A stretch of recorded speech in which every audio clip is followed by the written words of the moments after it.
Hey everyone, welcome back.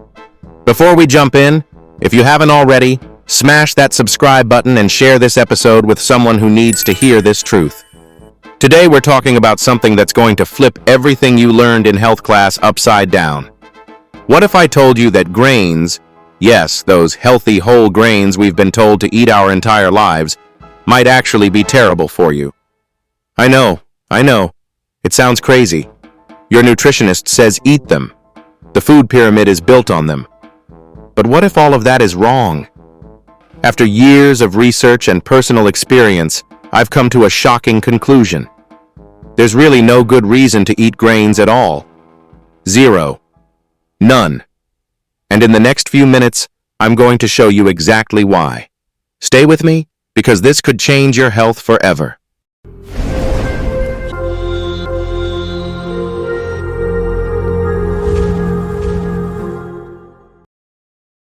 But you need the fiber. How many times have you heard this one? You need fiber from grains to keep things moving. It's practically gospel in the nutrition world. But here's what they don't tell you.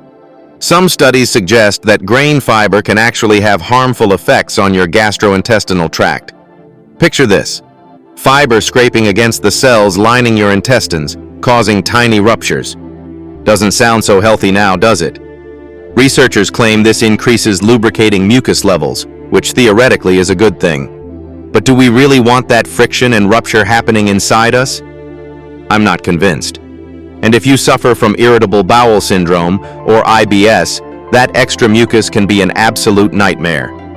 I can tell you from personal experience, when I stopped eating grains, my IBS improved dramatically, like life-changing improvement.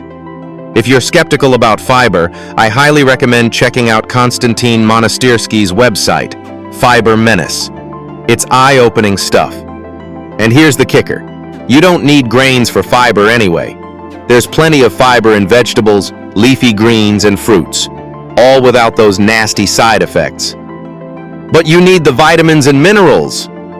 Okay, let's talk straight. Of course we need vitamins and minerals: B1, B2, magnesium, iron, zinc, potassium. These are essential nutrients. But do we really need to get them from a diet loaded with grains? I say absolutely not. You want to know why? Because it's totally possible to get all these nutrients from much healthier and more varied sources. Think about a vibrant, colorful salad packed with different vegetables. Now compare that salad to a serving of healthy whole grains. The salad wins hands down when it comes to nutrients, vitamins, and minerals. So why insist on grains when we can nourish ourselves better with vegetables, fruits, lean meats, and seeds? It just doesn't make sense. But they form the base of the government food pyramid. Ah yes, the old food pyramid. We've all heard about it, right?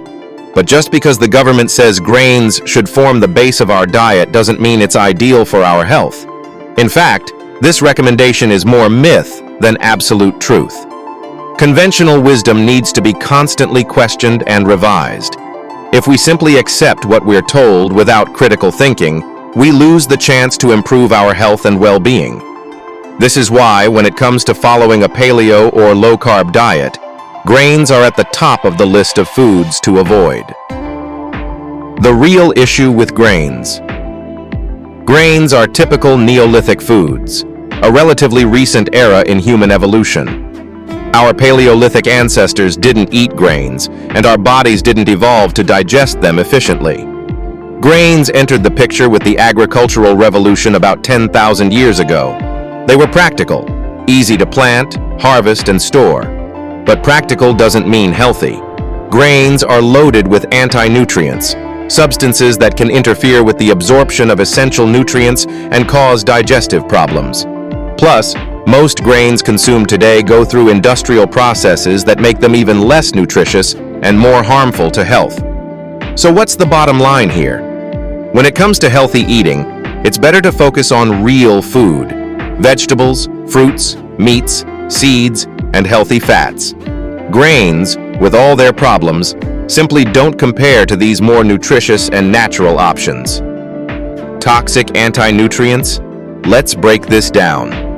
Living things generally don't want to be consumed by other living things. Being digested usually interrupts survival, reproduction, and species propagation, things that plants and animals consider pretty important. To avoid being eaten, living beings have developed various self-defense mechanisms. Rabbits, with their big ears and fast twitch muscle fibers, can hear a predator coming and run away quickly. Blue whales are simply too big to be preyed upon. Porcupines protect themselves with their quills. Animals have active defense mechanisms. They run, fight, jump, climb, fly, sting, bite, and even appeal to our emotions. Who hasn't given in to those sad puppy eyes begging for food? Plants, on the other hand, are passive organisms. They can't move, think, or react like animals. They need to employ other tactics to ensure their propagation, often relying on external forces to spread their seeds. To defend themselves, many plants have developed methods to discourage consumption long enough for the seed to get where it needs to go. Nuts have hard shells. And grains? Grains have toxic anti-nutrients, lectins, gluten, and phytates. Of course, there are exceptions.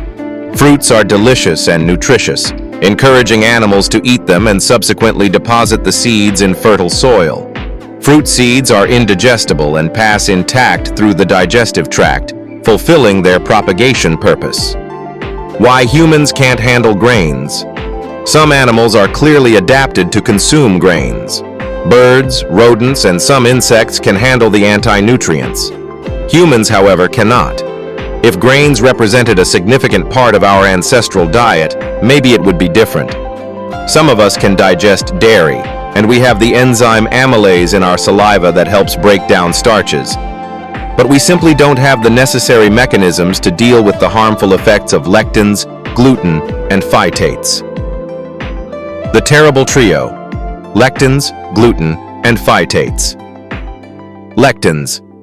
These nasty compounds bind to insulin receptors, attack the stomach lining of insects, bind to human intestinal lining, and apparently cause leptin resistance.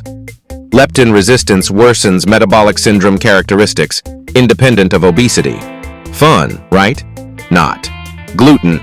Found in wheat, rye, and barley, it's composed of gliadin and glutenin. About 1% of the population is celiac, intolerant to any amount of gluten. For celiacs, dietary gluten can be devastating, compromising calcium and vitamin D3 levels, causing hyperparathyroidism and bone defects. But it's not just for celiacs. One study showed that 29% of asymptomatic people tested positive for anti-gliadin IgA in their stool. This antibody is produced by the intestine to fight gliadin. If gluten weren't a threat, anti-gliadin IgA wouldn't be present. And to think many of us consume this daily. Phytates. These make minerals bio-unavailable, eliminating all those healthy minerals we supposedly need to get from whole grains. This basically nullifies the last remaining argument for consuming grains. The bottom line. So what's the point of all this grain madness? Is there a good reason for anyone with access to meat, fruits, and vegetables to include grains in their caloric intake? The answer is an emphatic no. We don't need grains to survive, much less to thrive. They were naturally selected to keep pests away, whether insects or humans. I suggest we take nature's hint and leave grains aside. Remember, your health is your most precious asset. Question the recommendations, do your research, and make choices that truly benefit your body and your life. You deserve to live healthily and fully, and that starts with the choices you make every day at the table. Closing. And there you have it, folks. The truth about grains that the food industry doesn't want you to know. If this episode opened your eyes, please hit that subscribe button right now and share this podcast with your friends and family. Your support helps us reach more people with these life-changing insights. Drop a comment below and tell me, have you noticed any health improvements after cutting grains? I'd love to hear your story. Until next time, remember, real food, real health, real results. Ditch the grains and embrace the foods your body was actually designed to eat. Stay healthy out there.